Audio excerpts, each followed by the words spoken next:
eternamente es infinito y excelso porque es Dios, por voluntad personal se humilló a sí mismo. Y se humilló a sí mismo con un propósito: venir al encuentro del hombre y hacer posible la redención mediante la entrega personal de su vida. Se habla a menudo de libertad y se dice que somos libres. Ser libre en el concepto bíblico no es hacer lo que tú quieres, sino hacer lo que debes. De manera que el gran ejemplo de libertad, el supremo ejemplo de libertad es Cristo, el cual, siendo en forma de Dios, no estimó, no se agarró a su condición, sino que voluntariamente, en un acto de absoluta libertad, hizo lo que conforme a su propósito tenía y debía hacer: venir al encuentro de los hombres y morir por los hombres en una cruz.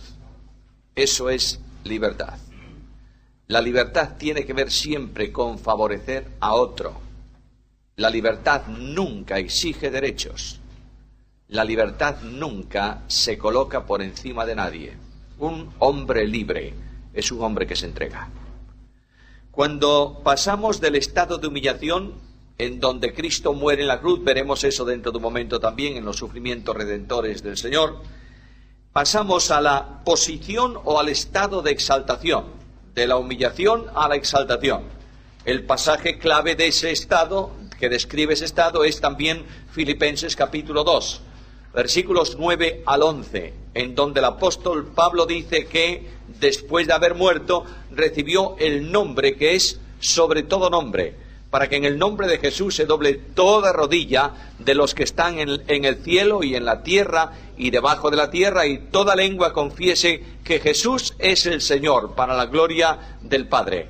Ahora dice el apóstol Pablo que de su humillación fue exaltado hasta lo sumo.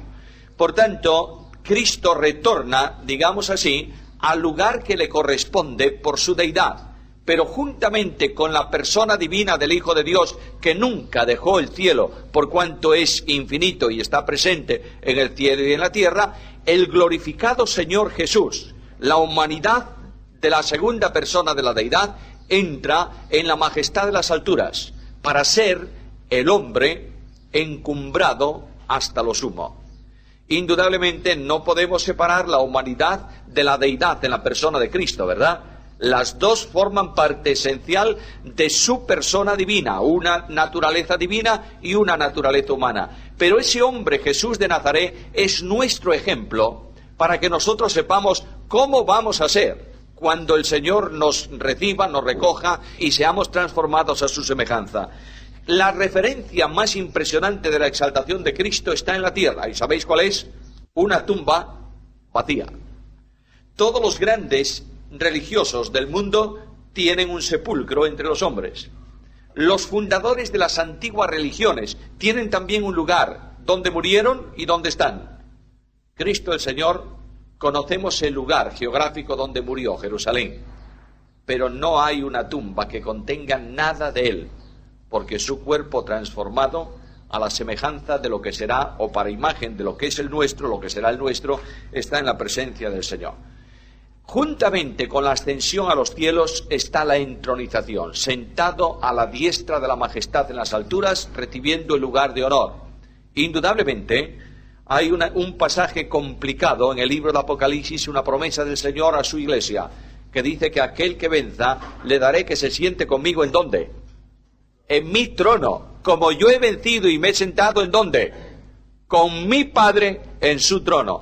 De alguna manera, la participación de los creyentes en la naturaleza divina nos lleva a una comunión de los creyentes con el trono de Dios. No vamos a entrar en esa dimensión porque es enormemente alta, pero lo que sí es cierto es que el apóstol Pablo habla de una posición ya en la majestad de las alturas, es decir, en el lugar de la gloria, no ocupando el lugar de Dios, entendamos esto, pero sí en comunión vinculante con la majestad de Dios, cuando dice el apóstol Pablo que juntamente con Cristo nos resucitó y asimismo nos hizo sentar, ¿dónde?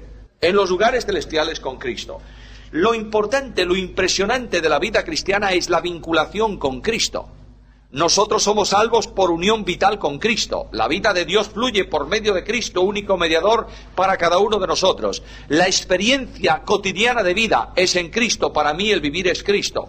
La esperanza del cristiano es Cristo. Cristo es esperanza, en nosotros esperanza de gloria. Por tanto, la relación, la vinculación, la comunión con Cristo que nos hace participantes de la divina naturaleza tiene que ver de alguna manera en una expresión de relación con ese Jesús entronizado en la majestad de las alturas. Bueno, ya hemos visto los estados de Cristo. El estado de humillación al que llegó y deja, y el estado de exaltación que nunca más abandonará.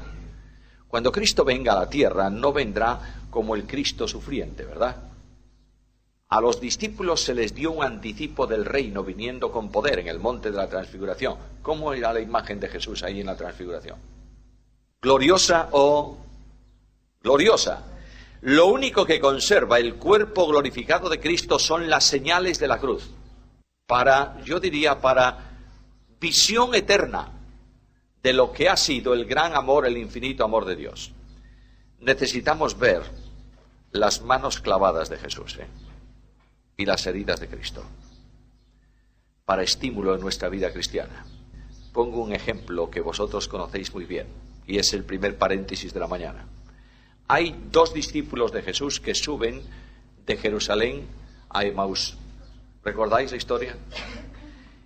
Posiblemente sea un matrimonio. A mí me encanta pensar que era un matrimonio, porque entre otras muchas cosas, las mujeres están muy vinculadas con el ministerio de Cristo y con la proclamación de eventos relacionados con Cristo.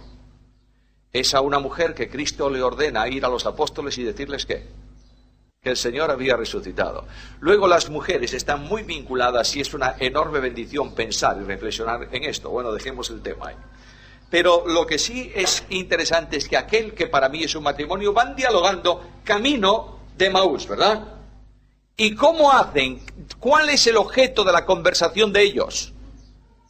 Los acontecimientos. ¿Y qué dice Lucas? Discutían y estaban tristes. Cuando tu corazón se llena con acontecimientos externos, discutes y estás triste. ¿Aquellos conocían a Jesús o no? ¿Los conocían o no lo conocían? Hombre, mucho. Claro que lo conocían. Pero tenían una imagen distorsionada de quién era Jesús. Cuando Cristo se acerca, le dice: vamos a ver, ¿cuál es el problema que tenéis? ¿Por qué estáis peleándose en el camino? ¿Por qué? Bueno, ¿es que tú no sabes lo que pasó en Jerusalén? No, ¿qué pasó? Pues resulta que aquel Jesús que nosotros seguíamos, que creíamos que era un gran ¿qué? Profeta. Ya no era el Hijo de Dios, era un profeta. Fue crucificado y, aunque algunos dicen que resucitó, no era el Cristo que ellos pensaban, ¿verdad? El Cristo en que ellos pensaban era el Cristo victorioso que iba a dar el reino a Israel. Esa es la imagen que tenían de Cristo. Como el Cristo real no coincidía con su imagen, peleaban, estaban tristes, desconocían a Jesús. Habían estado mucho con él, pero lo desconocían. Y cuando Cristo comienza a abrir la Biblia y a llevarlos desde el principio, a lo largo de la Escritura, sobre el sufrimiento del Mesías, el corazón de ellos comenzó a calentarse. Y llegaron a la casa. Y ya aquel peregrino es tan atractivo para ellos. Mirad, ellos no conocían a Jesús porque dice el texto bíblico que se les apareció de otra manera, en otro aspecto. Es que el cuerpo de resurrección de Cristo no es el cuerpo físico que Jesús de Nazaret tuvo durante su ministerio, es el cuerpo transformado, ¿verdad? Y hay unas distintas manifestaciones visibles de lo que es el Señor. Es el Señor, pero de otra manera. Y cuando ellos sienten fluir en el corazón el calor de la Biblia, oran al Señor, porque aquello es una oración: no te vayas, quédate con nosotros. Ya comienza la recuperación de ellos, comienza la recuperación de aquellos creyentes mediante un encuentro desprejuiciado de la Biblia. Tengo que aprender esto para mí permanentemente, ¿sabes?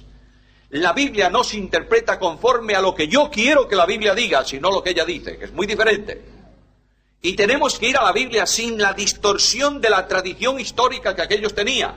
Nosotros tenemos muchísima tradición que condiciona la interpretación de la Biblia. Tenemos que ir a la Biblia sin tradición, sin prejuicios. Segundo elemento de recuperación de aquellos, la oración. Quédate con nosotros. Lo único que te necesitamos es a ti, Señor. Creo que la Iglesia no está orando así, ¿verdad? Creo que yo no estoy orando así. La Iglesia primitiva tenía un terreno de victoria impresionante porque ellos decían, Señor, no es nuestra obra lo que queremos, es la tuya. Lo único que te pedimos es que el enemigo no sea capaz de taparnos la boca, que prediquemos el Evangelio con denuedo, pero la obra es tuya. ¿Qué quieres que hagamos, Señor? Mirad, hermanos míos, a lo largo de los últimos 40 años, en España y en el mundo, las asambleas han estado proponiendo a Dios que apruebe su obra, no la suya, no la de Dios. Y hemos estado pidiendo al Señor que mantenga nuestros principios, y mire una cosa de esta. ¿Sabéis qué es lo que tiene que hacer la Iglesia de una vez por todas? Cambiar de oración. Y venir sinceramente delante del Señor y decir, Señor, ¿qué quieres que hagamos? ¿Qué quieres? Pero pedir eso significa estar dispuestos a que Dios tome el mando, ¿o no? Y que Dios cambie cosas. ¿Estamos dispuestos a eso? Aquellos pidieron al Señor, Señor, quédate con nosotros. Y comienza la cena. Y el Señor se levanta y parte el pan. Y dice el texto bíblico que entonces fueron abiertos sus ojos y le reconocieron. ¿En qué? Durante todo el camino, aquellos hombres aquel matrimonio estuvo mirando el rostro de Jesús. Cuando Él se levantó y estiró las manos para partir el pan, ¿qué fue lo que vieron ellos? Las señales. Es el Señor. Necesitamos contemplar las señales de Jesús y saber que esas huellas en sus manos y en su costado fueron abiertas por mí. Y tenemos que sentir de una vez por todas la expresión de Pablo en Gálatas 2:20, el Señor me amó a mí y se entregó a sí mismo por mí. Y cuando aquellos descubrieron a Jesús, ¿qué ocurrió? Se levantaron corriendo de la mesa, regresaron a Jerusalén discutiendo. Ya no discutía. Había un tremendo gozo en su corazón. Y vienen al encuentro de los discípulos con un mensaje positivo. Ya no era la tragedia, no murió, ya no sé qué. No. Era un mensaje positivo. El Señor vive. Y era un mensaje de comunión con sus hermanos. Queridos míos, Cristo es el gran desconocido de la vida de los cristianos y de la vida de la Iglesia. El Señor está presente aquí. El Señor está presente aquí. No es una realidad vivencial en la Iglesia de Jesucristo. ¿Es así? Es así. Yo sueño con una generación joven que abra la puerta de la Iglesia al viento del Espíritu y permita que el Espíritu de Dios sople en la Iglesia y saque para fuera definitivamente el polvo de la historia y de la tradición. Y comience a brillar dentro de la Iglesia despojada del sistema la gloria de Jesús para nuestra bendición. ¿Creéis que lo necesitamos o no? Este Cristo admirable de la Biblia tiene varias posiciones. Yo voy a saltarme esas posiciones, si no, no terminamos hoy. La posición antecedente, la posición humana, la posición mortal, en fin, todo eso más o menos lo hemos visto por encima, de modo que pasamos a la filiación de Jesucristo. Jesucristo se llama a sí mismo Hijo del Hombre. Habitualmente es el título que se da. Pero la Biblia llama a Jesucristo también el Hijo de Dios. Este Hijo de Dios expresa la filiación que existe entre Jesús de Nazaret, el hombre, y el seno trinitario, ya que Jesús de Nazaret, el hombre, es la naturaleza humana del Verbo eterno de Dios. El ser hijo de Dios, hijo del Padre, significa una posición de la segunda persona divina dentro del seno trinitario. La segunda persona no tiene origen. ¿Está claro? ¿Por qué? Porque es eterna. Es decir, no tiene principio.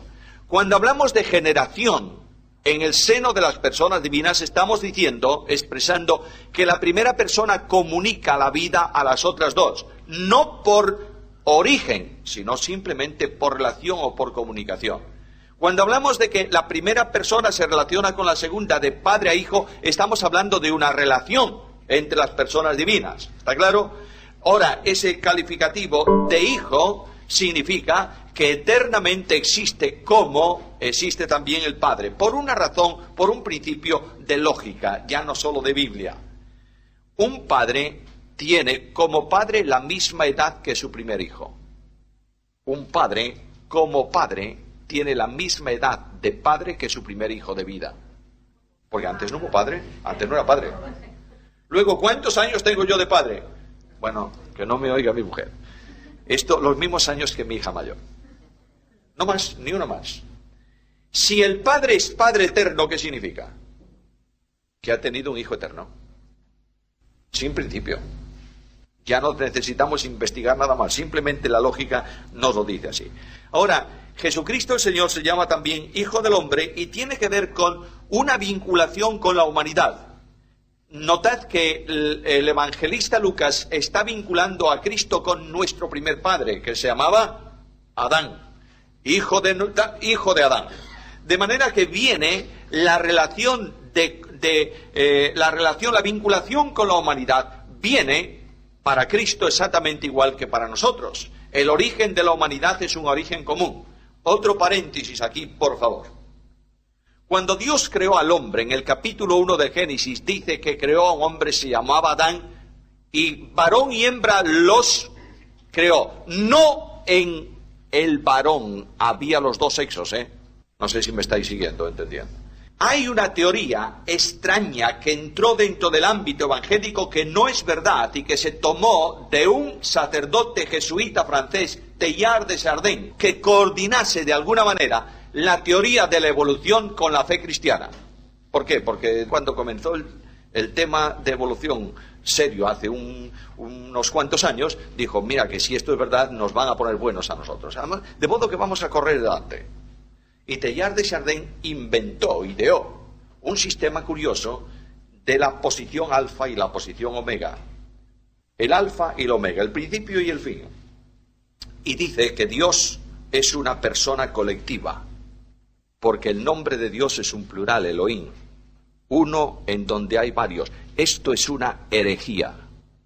Dios no es una persona colectiva. Dios es un ser que existe en tres personas. ¿Está claro o no? No es una persona colectiva Dios, Cada una de las personas divinas funciona individualmente, no independientemente, por cuanto tienen vida y esencia común. Pero es un ser en tres personas. Y este Teilhard de Chardin dijo, y en Adán, el primer elemento de la especie estaba el hombre y la mujer. No, señor. Dios estableció que la humanidad fuese un varón, se iniciase en un varón y en una mujer. Y Dios comenzó la creación de la humanidad por el varón. Luego tomó del varón la mujer. No porque hubiese dos elementos que se separan en el tiempo, sino porque la carne de la humanidad es una sola. Dios creó la carne humana, es decir, la humanidad la creó comenzando por el varón. No podía crear otra distinta, era la misma, para que hubiese comunión absoluta y vinculación real en esa creación, ¿entendéis? Luego, cuando leáis por ahí que el hombre al principio era una persona colectiva que se desdobló, no es verdad, esto es una herejía. El hombre nunca fue una persona colectiva, el hombre fue un varón y una hembra. Y Dios comenzó por un varón, la creación, y luego creó la hembra. Bueno, hecho el paréntesis, la vinculación de Cristo con la humanidad es esta, ¿verdad? Es carne de nuestra carne. ¿Entendéis esto? Lo voy a decir de una forma muy, muy fácil. Para dialogar Dios con los hombres, vino para dar el discurso de amor mediante la persona de un hombre. Dios habló su discurso divino en garganta humana, y Dios abrazó a los hombres con brazos de hombre, y Dios se hizo hombre para morir por los hombres. Ahora, cuando vemos esto, llegamos a una conclusión admirable.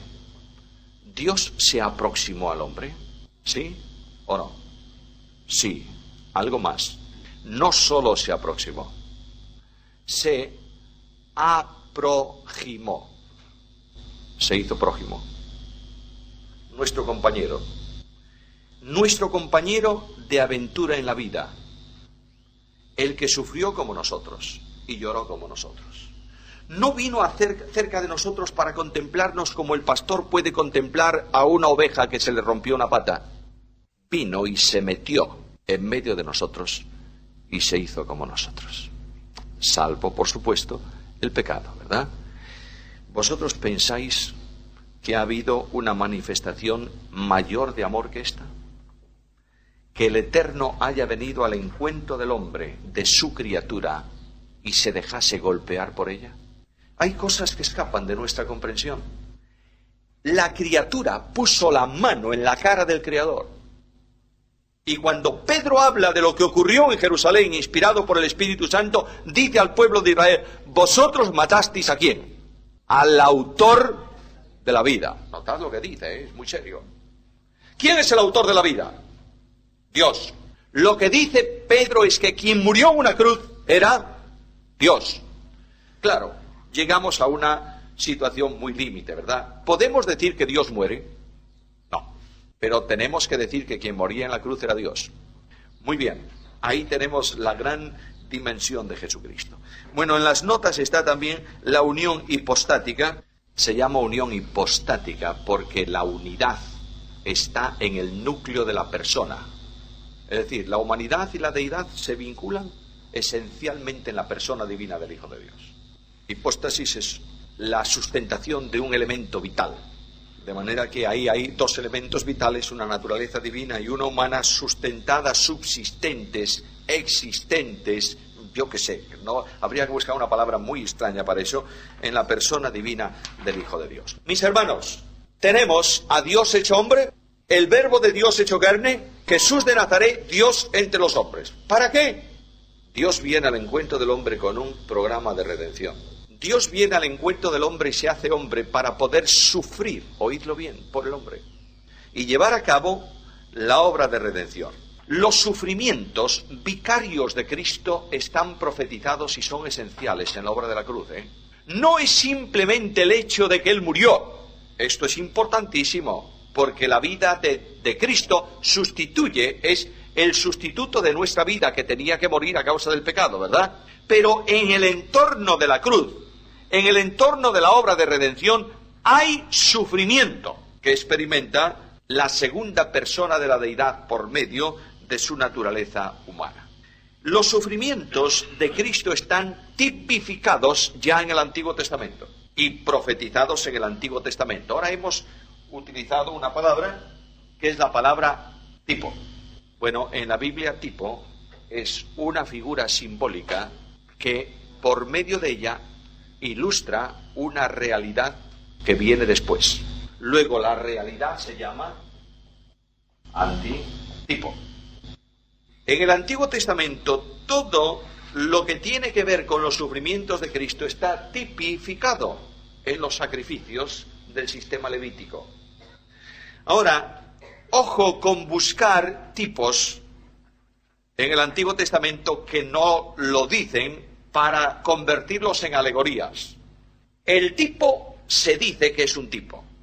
Esto es tipo. Pablo habla de Agar, ¿recordáis? Y dice que es tipo. Él mismo utiliza esa palabra.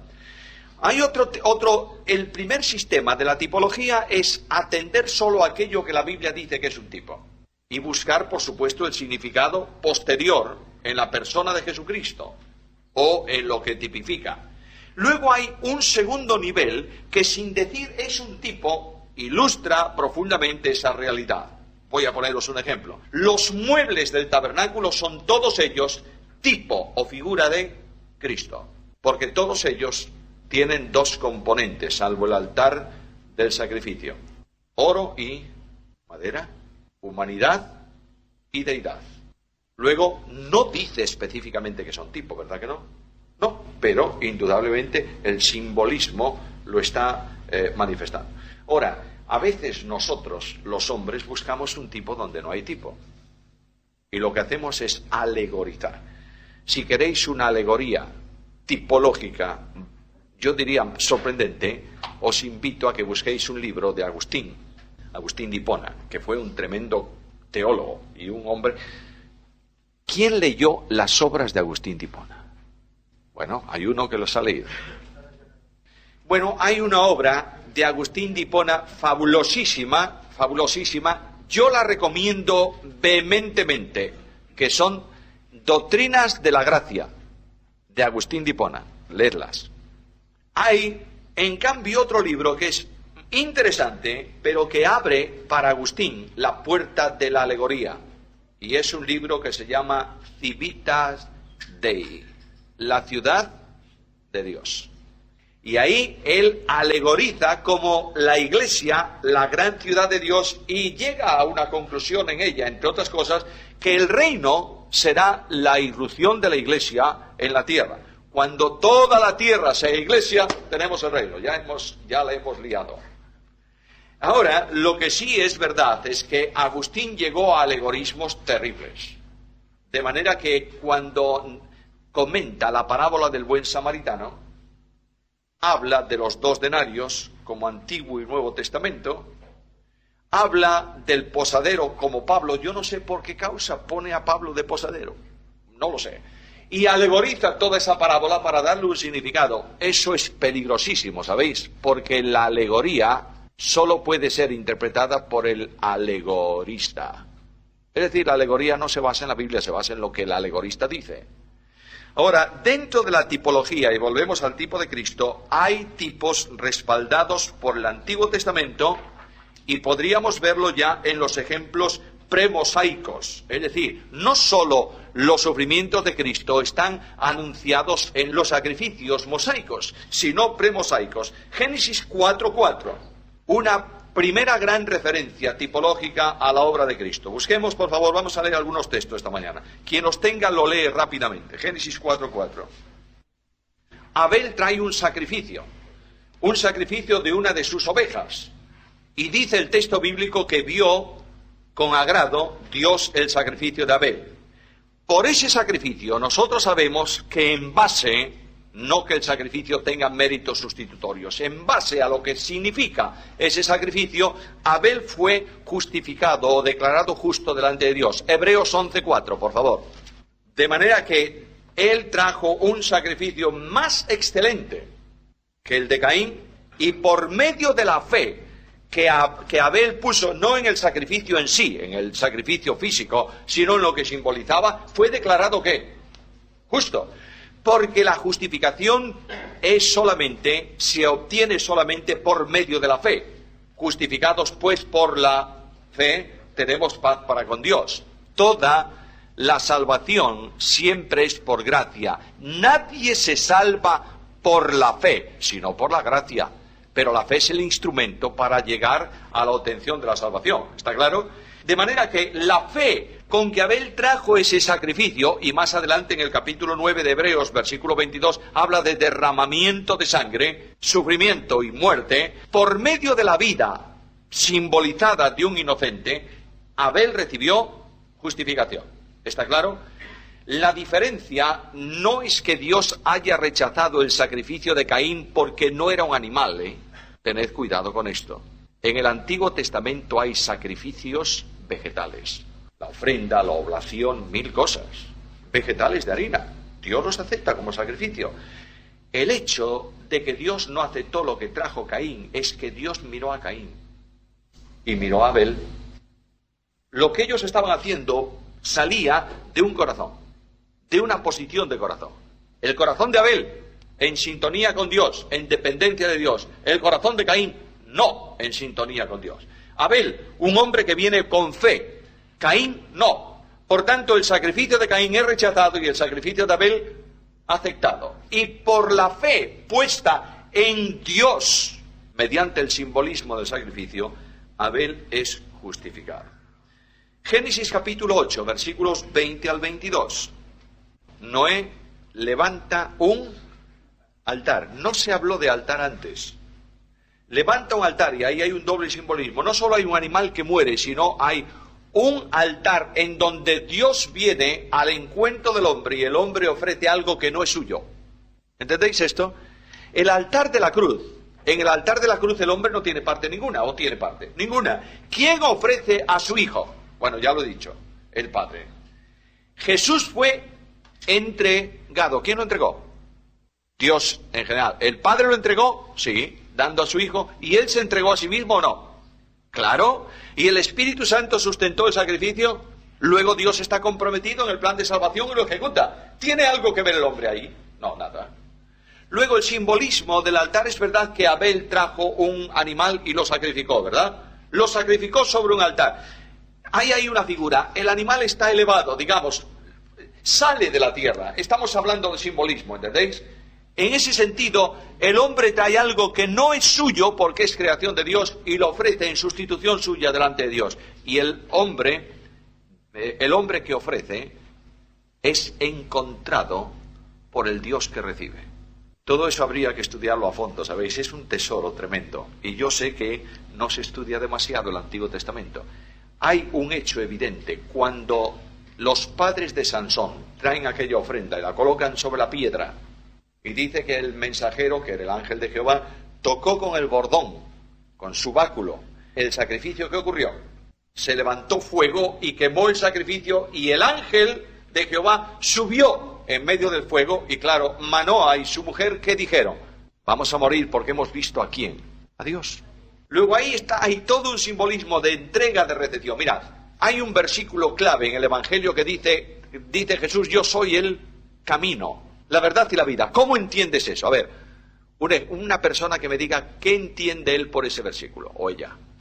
El camino que por medio de él se llega a Dios. ¿Sí? ¿Es eso? Solo siempre nos falta una parte. El yo soy el camino es un camino de ida y vuelta. Es el camino por el que Dios viene a los hombres y es el camino por el que los hombres van a Dios. Yo soy el camino en el cual Dios desciende desde el cielo en toda su justicia al encuentro del pecador. Y yo soy el camino de regreso del pecador a Dios. Luego, cuando introduce al primogénito en el mundo, está introduciendo un camino nuevo, ¿verdad? Dios viene a nuestro encuentro. Ahora, hemos visto, hay muchos más, pero hemos visto dos ejemplos de tipos premosaicos. Ahora veamos algún ejemplo de tipo mosaico. Éxodo capítulo 12, versículos 7 al 9. Ahí está hablándose de un sacrificio. Tenían que matar un cordero. No era posible ir al rebaño y cogerlo ya. Tenía que estar durante un tiempo reservado, aislado del resto. No podía tener mancha, tenía que ser un animal sin defecto y luego había de ser sacrificado. Y la sangre de ese animal era puesto sobre el dintel de la puerta y sobre los postes de la puerta. Y en razón de esa sangre, el ángel destructor no entraría en ese lugar. Estaban bajo la protección de la sangre. Cuando vamos a Romanos capítulo 8, versículo 1, ¿qué dice? Ahora pues no hay ninguna condenación. Y cuando vamos a Romanos capítulo 5, versículo 1, ¿qué dice? Justificados por la fe tenemos paz para con Dios. Ya no nos afecta a nosotros. Ahora, hay alguna cosa más ahí en ese sacrificio. Ese ejemplo es que tenía que ser inmolado. El sacrificio era propiciatorio porque propiciaba la ira divina que había establecido la muerte de ¿cuántos primogénitos? De todos, incluyendo los animales. Bueno, y además debía participarse de él como alimento. El Cordero de Dios, además de ser nuestro sustituto, es el pan de vida. ¿Sí o no? Yo soy el pan de vida que descendí del cielo y que doy vida a todo hombre. Luego venimos al Levítico, al libro de Levítico, con todas las ofrendas levíticas, las ofrendas de olor grato. Específicamente hay una que a mí me emociona mucho, que es la ofrenda no participativa. Vosotros sabéis que por las ofrendas que se traían, participaba una parte de la ofrenda del animal, era para el sacerdote, ¿verdad? Se lo llevaba para su casa para comer. A veces en otros sacrificios comía el sacerdote un poco y el hombre otro poco, el que lo traía. Todo lo que tiene que ver de comunión, etcétera, etcétera, etcétera. Pero hay un sacrificio que nadie participaba en él. El sacrificio de holocausto. Era algo puesto en la presencia de Dios como adoración, pero también tiene el simbolismo de sustitución o de expiación por el pecado. Cristo fue una ofrenda quemada totalmente o no, para la gloria de Dios. Nadie me quita la vida, yo la pongo de mí mismo, tengo poder para ponerla y tengo poder para volverla a tomar. ¿Qué más? Este mandamiento recibí de mi Padre. Luego la obra de Cristo, notad por favor cómo Jesús la toma desde su humanidad como un mandamiento. ¿Por qué? Porque es una decisión de Dios en el plan de redención. Y cuando vamos al capítulo primero de la carta, capítulo 1, de la primera carta de Pedro, versículos 18 al 20, dice el apóstol Pedro, que habéis sido rescatados de vuestra vana manera de vivir, la cual recibisteis de vuestros padres, no con cosas corruptibles como oro o plata, sino con la sangre preciosa de Cristo, como de un cordero sin mancha y sin contaminación. Apartado, preparado desde antes de la fundación del mundo. Luego el plan de redención se generó en las entrañas de Dios antes de la fundación del mundo. Otro sacrificio muy curioso era el de las avecillas, las 2 avecillas. Está en el libro de Levítico, capítulo 14, versículo 7. Una avecilla se traía especialmente en el sacrificio del pobre. Cuando un pobre no tenía, una familia no tenía para traer un cordero, por ejemplo, del nacimiento de un hijo, el primogénito, había que llevar un sacrificio de un animal al templo, pero había gente muy pobre, entonces Dios permitía que trajesen un par de tórtolas o 2 palominos. Sabéis que son las tórtolas, ¿verdad? Palomas salvajes, que están por ahí. Luego el hombre, la mujer, la persona, no tenía mucho que buscar. Se iba, en aquel tiempo que no había tanta contaminación y tanto depredador, podía encontrarse rápidamente un par de tórtolas. Las llevaba al templo. Una avecilla era degollada y la sangre puesta en una jofaina. Y la otra avecilla se empapaba en la sangre y se soltaba. Todo el simbolismo de la muerte y la resurrección de Cristo. Da su vida, pero resucita. Y Pablo dice que resucita, Romanos capítulo 5, versículo 21, el cual fue entregado por nuestras transgresiones y resucitado para nuestra justificación. Si Cristo no hubiera resucitado, no había justificación, porque no estaba el elemento vital que comunica la vida nueva por la fe. Si no estaba Cristo resucitado, no hay mediador entre Dios y los hombres. Jesucristo, hombre. Solamente la mediación para los hombres por medio de un hombre. Voy a citar uno más, solo, porque la vaca alazana y todo eso lo vamos a dejar. Todo eso es un tremendo tesoro, pero un solo ejemplo más. El día de la expiación, el Yom Kippur, el día en que los árabes quisieron arrasar a Israel. Un ejército de 200 millones de seres, no son 200 millones de ejércitos, pero vamos, la población, contra un país así de pequeño, ya me contarás. Pero es que encima de ellos, encima de Israel, hay una mano que está protegiendo un pueblo. Porque es necesario que esté. No por otra razón. Porque el soberano quiere que esté. Aunque no todos esos van a ser salvos, La mitad de esos son ateos y otra tercera parte chiflados y un tercio creen. Bueno, yo no sé si son un tercio, ¿no? Pero vamos, tampoco me tiene mucha importancia. Sé que tiene un remanente fiel Dios en ese pueblo permanentemente. El ceremonial del sacrificio era muy curioso. Primeramente, ese era el día solemnísimo, en donde la intervención principal del día no estaba a cargo de los sacerdotes, sino del sumo sacerdote. Y el sumo sacerdote participaba, vinculaba por una acción al pueblo de Israel con el sacrificio expiatorio. Ponía sus manos sobre la cabeza del animal y se identificaba con él. De alguna manera estaba diciendo: este animal inocente lleva sobre sí el pecado del pueblo. Y mediante ese sacrificio se untaban, se ponía la sangre en algunos lugares del tabernáculo, se esparcía simbólicamente sobre el pueblo, y finalmente una parte de la sangre del sacrificio entraba al santuario y atravesaba el sumo sacerdote el lugar santo y entraba una sola vez en el año al lugar santísimo. Y sobre el arca, en el propiciatorio, en la plancha de oro, lo veremos, extendía la sangre que llevaba del sacrificio de la expiación. De alguna forma, los querubines estaban con su rostro mirando la plancha del propiciatorio. Los querubines son los custodios de la santidad de Dios. Nadie puede acceder a la presencia de Dios que no sea santo, ¿verdad? De manera que cuando el hombre pecó, ¿qué fue lo que Dios colocó entre el árbol de la vida y el hombre pecador? Una espada que se revolvía y además querubines. Luego los querubines miraban la espada y estaban atentos a que nadie accediera a la vida, porque nadie era digno. La paga del pecado era muerte. Ahora esos querubines están mirando el propiciatorio. Debajo del propiciatorio, dentro del arca, solamente había una cosa. ¿Qué había? Las tablas de la ley. ¿Las tablas de la ley condenan al pecador o no? Sí, pero esos custodios de la santidad de Dios miraban las tablas, simbolismo, a través de la sangre. Por eso aquel pobrecito pecador y aquel arrogante fariseo oraban en el templo. El fariseo no necesitaba de propiciación.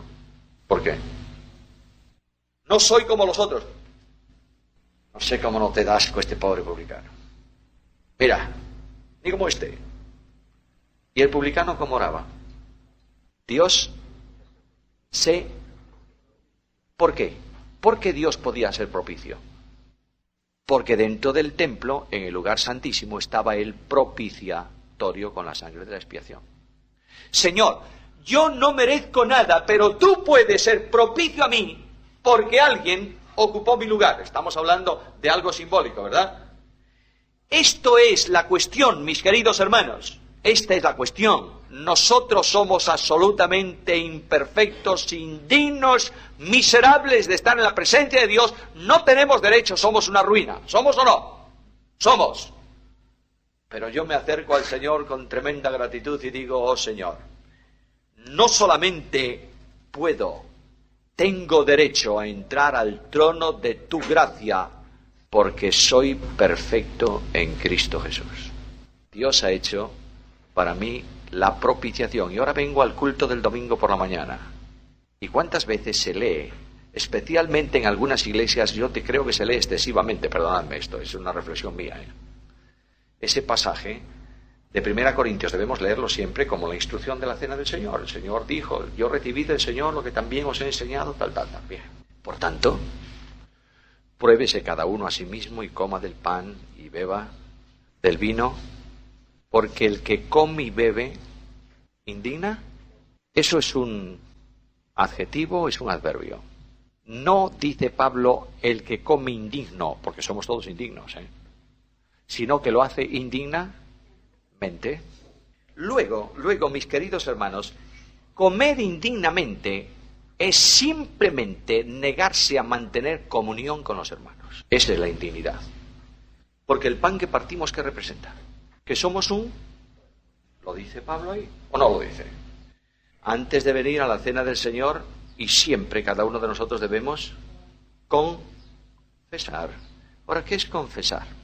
Reconocer. Muy bien, es reconocer. Pero confesar es venir al Señor y decirle, Señor, ayer he hecho un acto malísimo. ¿Y el Señor qué me dice? Sí, ya lo sé, hombre. Yo te estaba viendo. Y además, sé también de otros que tú no te das cuenta. Confesar es decir lo mismo, es venir a la presencia del Señor y decir, Señor, tú dices que eso es malo, yo lo digo también. Por tanto, quiero vivir una vida separada de eso, es confesar. Porque la confesión de mencionar mis pecados es un acto de orgullo y arrogancia del hombre, delante de los otros, quiero decir. Conozco personas que hacen confesión pública.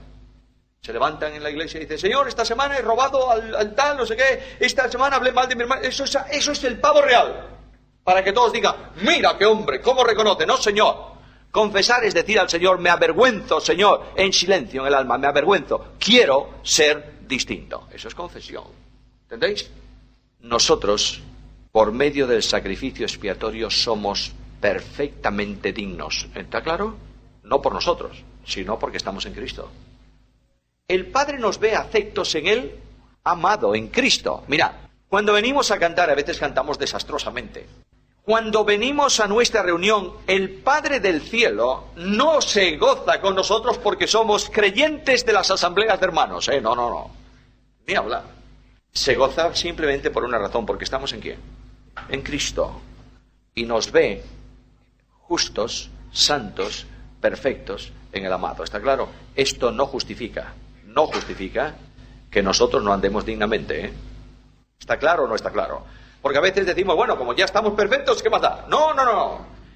El que practica el pecado debe preguntarse si es salvo, Porque Juan lo dice con mucha claridad. Todo aquel que practica el pecado no le ha visto ni le ha conocido. ¡Ojo! El más pequeñito de los pecados que yo pueda hacer le costó la vida a Jesús. ¿Entendéis esto o no? Por tanto, ojo con esto. No es cualquier cosa, ¿no? La vida cristiana es una vida que Dios reclama santidad, porque somos sus hijos, ¿o no? Miembros de su casa y familia, en comunión con el santo de los santos. Por tanto, la vida cristiana exige santidad en todo, en todo. Que incluye la relación con nuestras mujeres también. Yo quiero respetar la conciencia de los hermanos. Pero no hay ninguna razón para que un creyente no participe siempre de la cena del Señor. Porque si hay algo que no marcha bien en tu vida, ¿qué tienes que hacer? ¿Y confesar o no? De modo que yo confieso y automáticamente ese problema que ha quedado resuelto con el Señor, ¿no es así? Ahora, si mi problema es que yo como marido a veces soy muy tozudo y he tratado mal a mi mujer. No es cierto, ¿verdad, cariño? He tratado muy mal a mi mujer. Y entonces mi conciencia me está diciendo, mira, y yo como soy un señor, el jefe de la manada, pues ya vendrá ella a arreglar el asunto. Y entonces ando como un moscardón. Y me voy al culto y digo, claro, no estoy, ¿cómo voy a estar en funciones? Tendré que decir al Señor, Señor, perdóname, he cometido un pecado contra ti, porque estoy tratando mal al vaso de gloria que tú me has regalado, primero.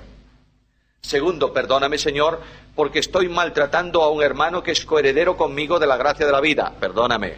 Y el Señor me dice, resuelto. Ahora vete y pídele perdón al que has ofendido. Y ahí tenemos el problema, ¿o no? Ese es el gran problema. El gran problema es que yo le pido perdón al Señor. Porque el Señor, por su gracia, no me da de bofetadas. Es fácil. Pero tengo que ir junto al otro y decirle, mira, dispénsame. Y a lo mejor ese dispénsame recibe como respuesta un bufido. Bueno, lo merezco. Porque Pedro dice, si sois abofeteados por causa, pues lo merecéis. ¿O no? Bien, entonces no hay razón para no participar. El apóstol Pablo es positivo, dice, pruébese y, sería interesante. Yo no digo que, mira, si repetimos permanentemente cosas en el culto se convierte en una liturgia, ¿verdad? Y después ya hay que hacerlo, porque siempre se hizo. Pero es bueno, en alguna ocasión, que haya un silencio antes del partimiento del pan, en donde cada creyente en silencio, delante del Señor, se pone en condiciones y participa, ¿verdad?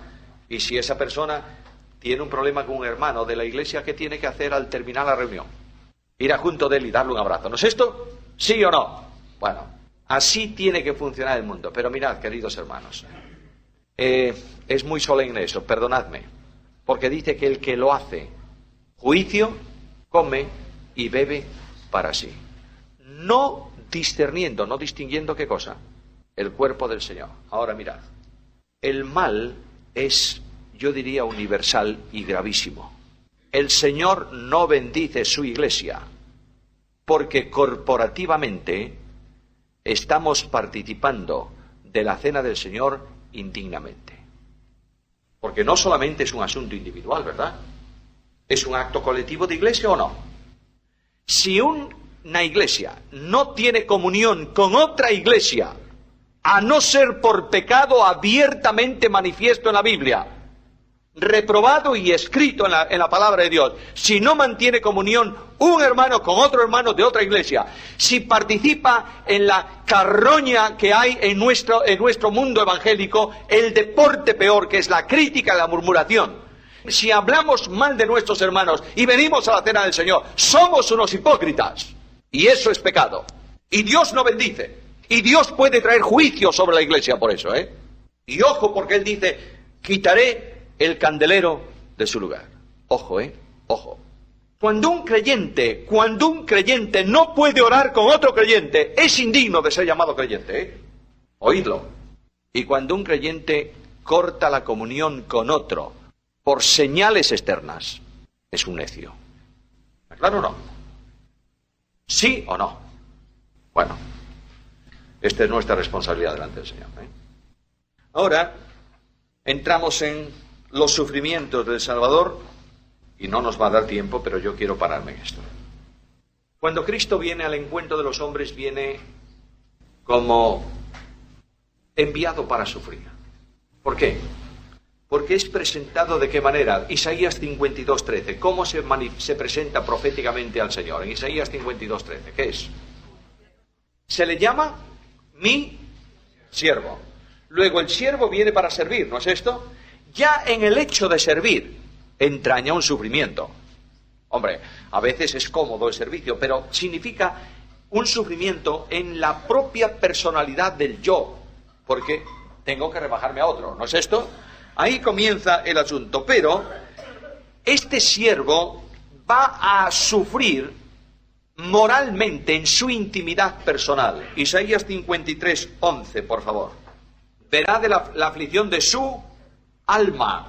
Ahora, Hebreos capítulo 12, versículo 2. Mirad al consumador y autor de la fe, el cual sufrió el oprobio. Luego ahí hay sufrimiento. La cruz no solamente es un acto de entrega de vida, es una vida de sufrimiento. Cuando hablamos de la cruz, no debemos pensar tan solo en la cruz del Calvario, en el lugar de la crucifixión. La cruz tiene que ver con toda la vida de Cristo. Es un sacrificio de expiación que se produce a lo largo de un tiempo de sufrimiento. Por eso es bueno escribir cruz con mayúscula cuando nos referimos a la cruz. Porque si te refieres solo a los palos donde fue crucificado, está bien, escríbelo con minúscula. Pero cuando te refieras a la obra, escríbelo con mayúscula, es mejor, porque estás hablando de toda una obra que comprende la redención. Ahora, cuando ayer os recordaba que hay un simbolismo de la perforación del lóbulo de la oreja y se hace siervo, esclavo voluntario por amor. Ahora, los sufrimientos en vida. Cuando tú comienzas a analizar la vida de Cristo, descubres que comienza el sufrimiento. Dejemos ya lo que puede tener que ver con los sufrimientos en su niñez, en su juventud, en fin, todo lo que tiene que ver con limitación, más que con sufrimiento, pero vamos a entrar en el primer momento de sufrimiento de Cristo, que son las tentaciones. Y en las tentaciones el Cordero de Dios sufre el impacto ¿de qué? Del tentador, ¿o no? De manera que viene al sufrimiento experimental de los hombres. ¿Nosotros sufrimos las tentaciones o no sufrimos? Todos los días. Claro está que Satanás viene a nuestro encuentro, revolotea, digámoslo así, encima de la cabeza, pero nosotros somos los responsables si le dejamos entrar y asentar. Satanás no tiene más, lo dije muchas veces, que 3 puertas para entrar en la vida de un creyente. La concupiscencia de los ojos, la concupiscencia de la carne, la soberbia de la vida. En cuanto tú abres una, te quedan 2. Y si abres las 2, no te preocupes que la tercera la abre él.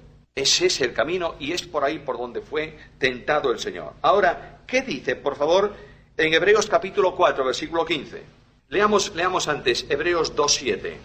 Le hiciste un poco menor que los ángeles, capítulo 4, versículo 14, un sumo sacerdote, capítulo 5, versículo 7, de manera que ahí sufrió angustia, clamor, lágrimas, etcétera, etcétera, y fue perfeccionado por medio de la obediencia. Aprendió lo que cuesta ser obediente. Mirad que estamos hablando de experiencia, ¿eh? ¿Os dais cuenta? Una experiencia dolorosa en la vida de Cristo. Los sufrimientos de Cristo tienen que ver con la compasión específica que en el corazón de Cristo hay en relación con las personas. El Hijo de Dios viene en un acto compasivo. Vino para compadecerse de nuestras miserias, ¿no es esto? O vino por la compasión que tenía a nuestra situación. Luego, en el corazón de Cristo hay permanentemente un sufrimiento por la situación del hombre.